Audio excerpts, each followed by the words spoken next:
RSS এর কর্মসূচিতে যোগ দিলেন দিলীপ ঘোষ, কিন্তু প্রধানমন্ত্রী এবং অমিত শাহর যে কর্মসূচি ছিল সেখানে ডাক পাননি। আরো বিস্তারিত জানাচ্ছেন, স্টুডিও থেকে রয়েছেন আমার প্রতিনিধি, আমাদের সহকর্মী শুভদীপ। একেবারে মধুবন্তী, আর এখানেই জল্পনা বাড়ছে। তার কারণ, তাহলে কি বিজেপি থেকে দূরত্ব বাড়ানোর পর আরএসএস এ আবার নতুন করে ঘনিষ্ঠ হচ্ছেন দিলীপ ঘোষ? একেবারে আরএসএস এর একনিষ্ঠ সেবক হয়ে যাবেন আবারও। আরএসএস এর কর্মসূচিতে দিলীপ ঘোষকে দেখা গিয়েছে, যদিও প্রধানমন্ত্রী নরেন্দ্র মোদীর আলিপুর দুয়ারের সভায় ডাক পাননি। নেতাজি ইন্ডোরে অমিত শাহ তিনি সম্মেলন করেছেন, সেখানেও ডাক পাননি দিলীপ ঘোষ, যদিও আরএসএস এর কর্মসূচিতে দেখা যাচ্ছে দিলীপ ঘোষকে। আর এখানেই রাজনৈতিক মহলে তীব্র জল্পনা, তবে কি বিজেপিতে দূরত্ব আর আরএসএস এ ফের ঘনিষ্ঠতা বাড়ছে দিলীপ ঘোষের? উঠছে প্রশ্ন। দিলীপ ঘোষ তিনি নিজে কি বলেছেন শোনাবো আপনাদের।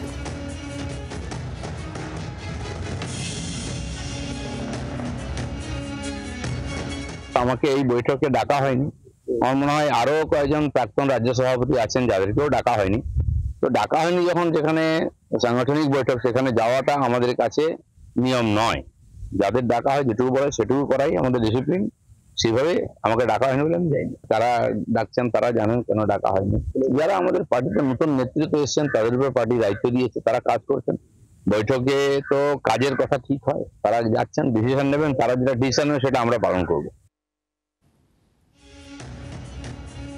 মৌমিতা চক্রবর্তী আমাদের প্রতিনিধি রয়েছেন সরাসরি নিউজ রুম থেকে। মৌমিতা, তাহলে ঠিক কি দাঁড়াচ্ছে বিষয়টা? দিলীপ ঘোষ তাকে বিজেপির কর্মসূচিতে দেখা যাচ্ছে না, কিন্তু আরএসএস এর কর্মসূচিতে রয়েছেন। দেখো, আরএসএস এর প্রচারক হিসেবে দিলীপ ঘোষ তার রাজনৈতিক জীবনের প্রথম পর্যায়ে দীর্ঘদিন কাজ করেছেন। আরএসএস এর প্রচারকই ছিলেন এবং আরএসএস এর প্রচারক হিসেবে কাজ করার পর আরএসএস এর তরফ থেকে নির্দেশ আসার পর তিনি বিজেপির হয়ে প্রার্থী হন।